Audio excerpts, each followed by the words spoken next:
Maharashtra government nurses फेडरेशनची मी हशमत हवेरी पश्चिम महाराष्ट्राची उपाध्यक्ष आणि डिस्ट्रिक्ट कोल्हापूरची अध्यक्ष आहे। हा आमचा जो संप आहे तो पूर्ण महाराष्ट्रभर चालू आहे। संपूर्ण महाराष्ट्रातल्या आमचा हा एक दिवसाचा संप आहे। फक्त हा संप शासनाला जाग यावी म्हणून आम्ही हा एक दिवसाचा केलेला आहे। आमच्या मागण्या आहेत की परिचारिका संवर्गाला त्यांनी पूर्ण दुर्लक्ष केलेलं आहे। आमच्याकडे आता पूर्वी 400 नर्सेस होत्या, त्यावरती आता इतके बेड आणि इतके वॉर्ड वाढलेत। आज आमच्या हिशोबाने म्हटलं तर 1100 नर्सेस ऑन द स्पॉट यायला पाहिजे।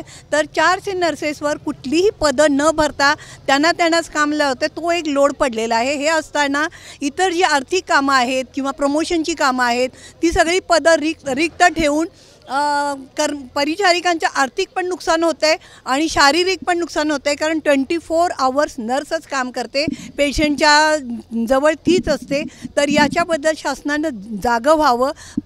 परिचारिकांच्या ज्या मागण्या आहेत, आमच्या मागण्या पहिली आमची अशी आहे की जी रिक्त पदं आहेत ऑल महाराष्ट्रामध्ये ती त्वरित भरावीत आणि ती कशी भरायची ती त्यांनी ठरवावं।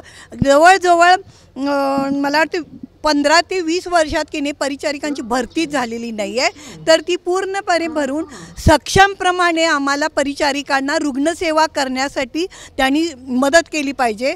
तर ते फक्त आपलंच बघतायत, परिचारिकांचं काय हाल आहेत, रुग्णांचं त्यामुळे काय होते इकडे दुर्लक्ष झालेलं आहे। त्यामुळे आम्ही हा संप केलेला आहे। हा महाराष्ट्र पूर्ण ग्रामीण आणि मेडिकल या दोन्हीकडे संपूर्ण महाराष्ट्रात आज चालू आहे।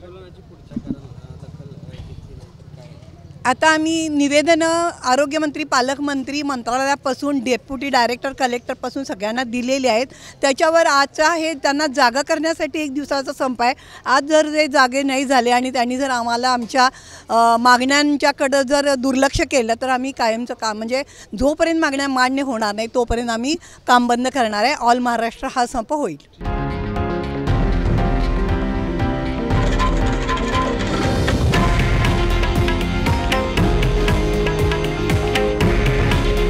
हे आहे देशातील नंबर 1 न्यूज नेटवर्क आणि आपण पाहत आहात TV9 मराठी। काळजी तुमची, हित महाराष्ट्राचं।